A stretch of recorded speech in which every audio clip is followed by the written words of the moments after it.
All right, what do we got here?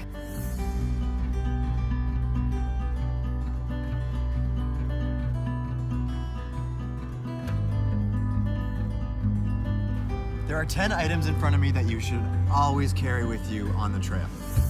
These are the 10 essentials. The first essential is navigation, and that includes your map and a compass. These are the maps that I have, and I've tried to pick one up for every location that I go to. Along with maps, I also like to keep bits and pieces of books that talk about the trail and different turns and features that may be good to know for your trip. It's important not just to have a map and compass, but also know how to use it. If you go somewhere around this way, arm length distance away from our location. Before you go out, make sure you've taken a course or watched some videos, tutorials on how to use your map and compass. Number 2 is UV protection. What you got there? Just some sunscreen, because I'm a ginger. Is your ginger? This includes sunscreen, sunglasses, and a hat. And this is for all types of weather. So before you leave for the trail, it's great to have one of these sitting in your car. But once you're on the trail, you're gonna get sweaty, you might go on a creek or a river, something like that. The sunscreen might come off. It's great to have a little guy like this in your pack. Number 3 is insulation. So this is gonna mean something that is gonna keep you warm. So this is hopefully gonna be an insulated jacket if you have one. Although you do have to think, because this isn't great for water. So if you are in wet conditions or the potential of precipitation, you want to think of ways to protect your insulation as well. Number 4 is illumination.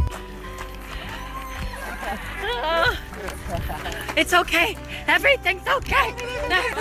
So I always bring my headlamp with me, and if I'm spending the night, I'll usually bring some sort of camp light to light up the area that I'm sleeping in. A tip with your headlamp when you're packing it, you'll notice that it's not turning on, it's not working, it's broken. I found that my battery kept dying every time I would get somewhere and I needed it. It was not bright enough, and that's because it was on the entire time in my bag while I was hiking. So to avoid that happening now, I just take one battery and I flip it over in my bag, and that way it doesn't turn on while I'm hiking. Number 5 is your first aid kit.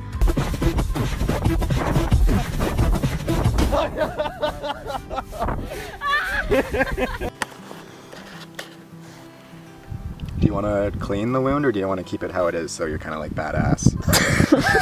With your first aid kit, you want to make sure that everything inside of it you know how to use, because otherwise you're just carrying extra weight that isn't useful to you. So in my first aid kit, I like to keep some items that might be a little bit heavier or unnecessary for some people. Like, for example, this bottle of ibuprofen. Something like this is more efficient. I also like to keep moleskin for blisters, tweezers for splinters, and safety pins are useful if you need to wrap something up and hold it together, as well as this book, which is actually a field guide manual to pretty much any medical emergency that could happen. And lastly, I keep my gauze, bandages, and wipes all in this water-sealed bag. Number 6 is gonna be your hydration, your water. So before you leave for the trail, you hopefully know where most of the water sources are and where you can safely refill your water bottle. And if there isn't a water source, make sure to pack enough water for your trip. And if there is a water source, you can bring water purification tablets. These are the ones that I like to use.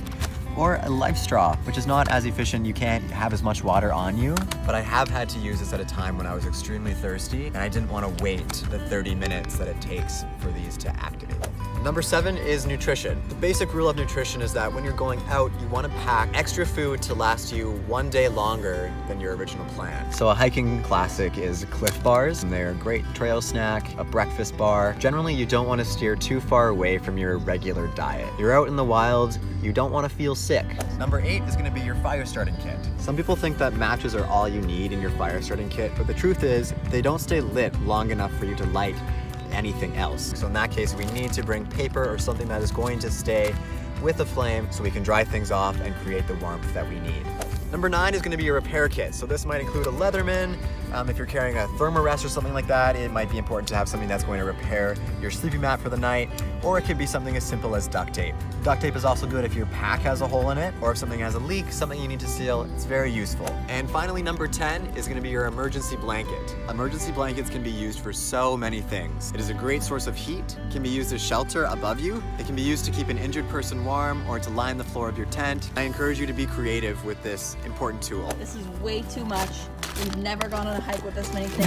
You are lying to everybody. True 10 essentials. Benton's got them all lined out here, but I'm gonna tell you what they're actually for. So you're gonna need a map so that the person that actually knows how to read a map with you can help you out if you get lost. This one I don't even need to talk about. Insulation for when it starts to rain and you need to cover your camera. Illumination for shadow puppets in your tent. A medical kit so that when you get hurt, your friends can help you out. Extra water so when your friends forget water, you can give them water. Next, you need a Cliff Bar registered trademark so people know that you are in fact a hiker and not just a walker. Why is this so accurate? A candle for your seance. A Leatherman so you can say, I have a Leatherman, and don't just use it only for the knife. And some tinfoil for the barbecue later. If you had to pick one extra essential, what would it be for you? I think an extra pair of dry socks, because when your feet get wet and you're walking a long distance, there's no amount of supplies in your first aid kit that can make that feel better. Sometimes when I'm hiking and I've got my bag and I've got a thermarest or something on the back, and it's not to sleep on, just to sit on, but people automatically think that you're spending the night. And then I think to myself, if I really had to, everything in my pack, it looks so big because I could spend the night. And then I look at their pack and it's not good. So this was just an overview of the 10 essentials. So let us know if you have any questions or suggestions for us. We are sharing what we know, but we don't know everything, and we're here to learn as well. If you have a moment, please check out the link in the description. We are selling West Coast Element stickers for $4.99 Canadian. The first batch of them have already been sent out. Thank you guys so much for everyone who's been supporting us so far. And we will see you next week. Bye. Bye.